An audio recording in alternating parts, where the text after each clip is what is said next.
Hi friend, फिर से स्वागत है एक नए वीडियो में। आज की इस वीडियो में हम साइंस के मोस्ट इम्पोर्टेंट सब्जेक्टिव क्वेश्चन की चर्चा करने वाले हैं जो फिजिक्स, केमिस्ट्री, बायो से मिक्सअप होगा।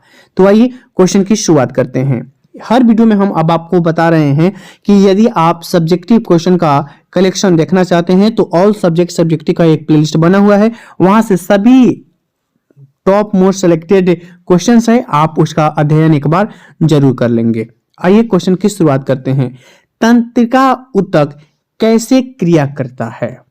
तो मनुष्य के शरीर में तंत्रिका तंत्र पूरे शरीर को नियंत्रित और समन्वित करता है। यह संवेदी अंगों से उत्तेजना प्राप्त करता है और उसी के अनुसार प्रतिक्रिया करता है। नेक्स्ट क्वेश्चन को बढ़ते हैं। एक कोशिक एवं बहुकोशिक जीवों की जनन पद्धति में क्या अंतर है? तो आइए इसका आंसर देखते हैं। एक कोशिक जीवों में कोशिका विभाजन या विखंडन द्वारा नए जीवों की उत्पत्ति होती है। सरल संरचना वाले बहुकोशिक जीवों जैसे स्पाइरोगाइरा सामान्यतः विकसित होकर छोटे छोटे टुकड़ों में विकसित हो जाता है जो नए स्पोगाइरा बनते हैं, लेकिन अधिकतर बहुकोशीय जीवों में जनन के लिए जनन तंत्र विकसित होते हैं। अगला क्वेश्चन है हमारे पास, पोषी स्तर क्या है? हरे पौधों और ऊर्जा की सहायता से अपना भोजन बनाते हैं। इन पौधों को शाकाहारी प्राणियों द्वारा खाया जाता है, जिन्हें मांसाहारी प्राणियों द्वारा भोजन के रूप में ग्रहण किया जाता है। इस प्रकार से खाद्य के आधार पर विभिन्न प्राणियों में एक श्रृंखला की प्रत्येक कड़ी जो है पोषी स्तर कहलाती है। नेक्स्ट क्वेश्चन है, हमें वन एवं वन्य जीवों का संरक्षण क्यों करना चाहिए? तो पृथ्वी पर वन एवं वन्य जीवों का तीव्र गति से ह्रास हो रहा है। वनों की कटाई के कारण वन्य जीवों की संख्या घटती जा रही है। विगत 500 वर्षों में 784 स्पीसीज धरती से विलुप्त हो चुके हैं। अतः प्राकृतिक संतुलन को बनाए रखने के लिए वन एवं वन्य जीवों का संरक्षण जो है आवश्यक है। नेक्स्ट क्वेश्चन है, सूर्योदय एवं सूर्यास्त के समय रक्तचाप क्यों प्रतीत होता है? इसका हमने कई बार कलेक्शन भी करवाया है। अंतरिक्ष यात्री को आकाश नीला क्यों दिखता है, खतरा का निशान जो है लाल क्यों होता है? उसी प्रश्न से एक क्वेश्चन आया है आपके सामने जो पूछा भी जाता है। तो देखिए, क्षितिज के समीप स्थित सूर्य से आने वाला प्रकाश हमारे नेत्रों तक पहुंचने से पहले पृथ्वी के वायुमंडल में वायु की मोटी परतों से होकर गुजरता है।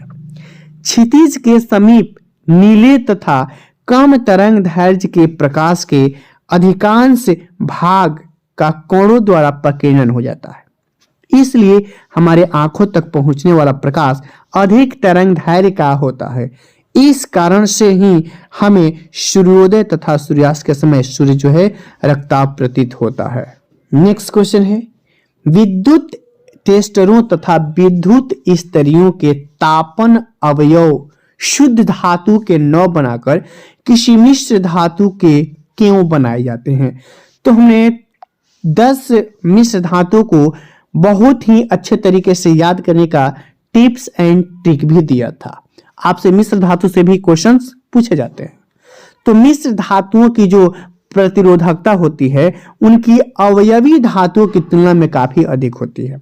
इनका उच्च ताप पर ही जल्द उपचयन यानी कि दहन नहीं होता है, इसलिए इनका प्रयोग विद्युत टेस्टरों तथा विद्युत स्त्रियों में तापन अवयवों को बनाने में किया जाता है।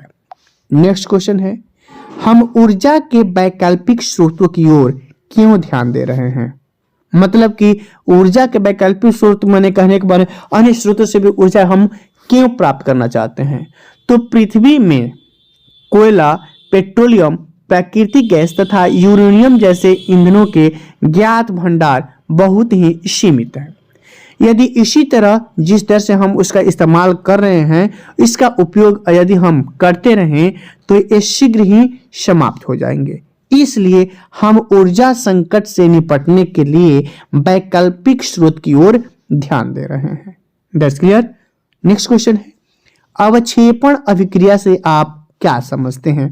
तो उम्मीद करते हैं कि आप 13 से 14 जो रासायनिक अभिक्रियाओं के प्रकार हमने बताया है उसका आप लोगों ने अच्छे से फायदा उठाया होगा। हमने 13 या 14 रासायनिक अभिक्रियाओं का व्याख्या तथा ट्रिक एवं उदाहरण से परिपूर्ण उस वीडियो में हमने समझाया है, जहां से आपके क्वेश्चन से पूछे जाते हैं या रिएक्शन दे देगा, पूछेगा किस टाइप का रिएक्शन है, और या फिर उसका डिफिनीशन विथ एग्जाम्पल पूछेगा आपको, तो आप देखे ही होंगे। अवक्षेपण अभिक्रिया, जब दो विलयनों को मिलाया जाता है और उनकी अभिक्रिया से श्वेत रंग या एक पदार्थ का निर्माण होता है जो जल में अविलेय है, मतलब घुलते नहीं है, तो इस अविलेय पदार्थ को अवक्षेपण कहते हैं। और जिस अभिक्रिया में अवक्षेपण का निर्माण होता है उसे अवक्षेपण अभिक्रिया कहते हैं। नेक्स्ट क्वेश्चन की ओर बढ़ते हैं। गोलीय दर्पण के मुख्य फोकस को परिभाषित करें। तो गोलीय दर्पण के मुख्य अक्ष के समानांतर आपतित समाक्षीय प्रकाश किरणें दर्पण से परावर्तन के बाद मुख्य अक्ष के जिस बिंदु पर अभिसरित होती है मिलती हुई है, या तो वह अवतल दर्पण होगा या तो उत्तल दर्पण में। अवतल दर्पण में अभिसरित होती है और उत्तल दर्पण में अपसरित होती है, तो उस बिंदु को हम क्या कहते हैं? मुख्य फोकस कहते हैं, और इसको F द्वारा सूचित भी किया जाता है। नेक्स्ट क्वेश्चन है, स्वच्छ आकाश का रंग नीला होता है क्यों? तो सूर्य से निकलने वाला प्रकाश जब पृथ्वी से वायुमंडल में प्रवेश करता है तो वायुमंडल में उपस्थित गैस के अणु या परमाणु इस प्रकाश को परिक्षेपित कर देता है। चूंकि हमारी आंखें बैंगनी रंग की तुलना में नीले रंग के लिए ज्यादा प्रभावी हैं, इसलिए नीले रंग का प्रकीर्णन प्रचुर मात्रा में दिखाई देता है। अतः स्वच्छ आकाश का रंग हमें कैसा दिखाई देता है? नीला दिखाई देता है। उम्मीद करते हैं इस साइंस के क्वेश्चंस को भी आपके लिए हितकर साबित होगा। मिलते हैं अगली वीडियो में, तब तक के लिए धन्यवाद।